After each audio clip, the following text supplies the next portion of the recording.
Okay, hi everyone. This is the second video. So previously I've introduced to you why we're looking at the shared responsibility approach. Okay, so this part of the video, the second part of the video, we're going to look into what the government does to pay for the healthcare cost of someone. Okay, so essentially the key thing is the government provides money to pay for a part of everyone's healthcare costs. Okay, so we call this government subsidies. It's meant for all. Okay, but in Singapore's case, it's very complex. Some people, they receive 50%, the government subsidy pay for 50% of their healthcare bill, and for some people it can actually go up to 80%.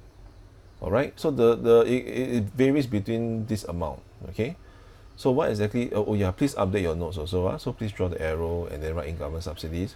So what exactly is the case? Okay, the government actually subsidize up to 80% for most people. Okay, now sometimes lesser, sometimes more. Why? It depends on your income.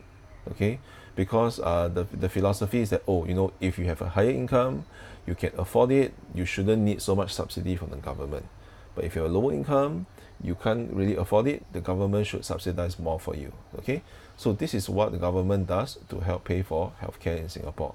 Okay, the main thing is to provide subsidy up to 80% of the cost depending on the patient's income. All right, now next up, it has Medifund. Okay, so Medifund comes from the word medical and fund. Okay, so the government actually provide money to Medifund, and this fund is actually meant to help lower income groups. Okay, so that means after subsidy, this remaining portion is actually paid for by the patients.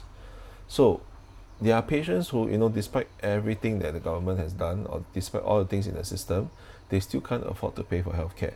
Okay, so they can apply to the Medifund, and then once it's deemed that they can't really pay, or the income is too low, or there are some disabilities issues, then they should help to pay for this amount that the patient was supposed to pay.